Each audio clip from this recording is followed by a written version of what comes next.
My name is Michelle Fountain and I'm the Head of Pest and Pathogen Ecology at NIAB Eastmoreland in the UK. And my role here is really to direct the research on protecting fruit crops against pests and pathogens. And part of that work involves incorporating natural biological controls or even augmented biological controls so that we can produce better quality crops, but at the same time reducing any impact on the environment. So we're always looking for ways that are innovative, where we can use less insecticides or fungicides, for example. And this forms part of a big programme of work. And what we mustn't forget in that work is that another part of the crop cycle, if you like, is actually blossom time. And we know that fruit crops in particular are really reliant upon pollinators, and in particular they're reliant upon wild pollinators.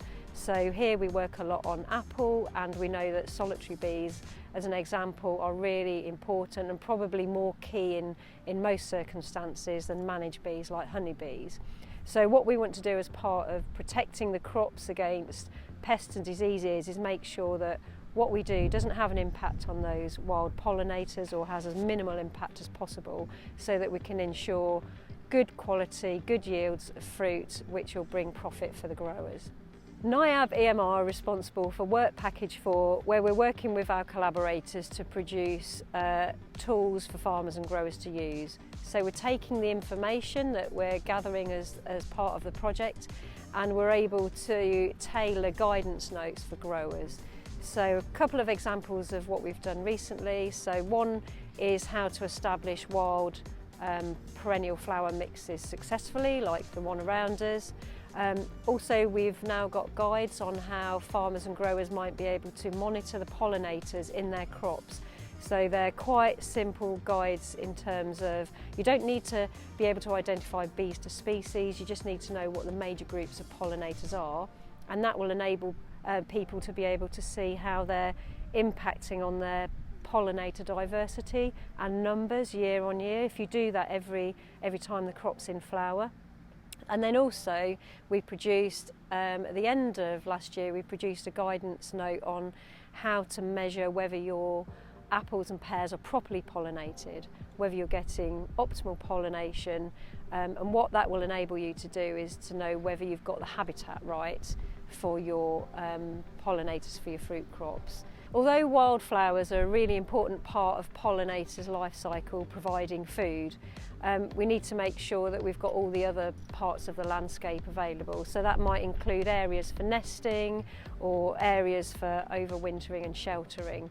So the tools that BEESPOKE are giving you are mostly based around wildflower management, but when you're looking at your landscape as a whole, don't forget these other habitat needs for pollinators and indeed natural enemies.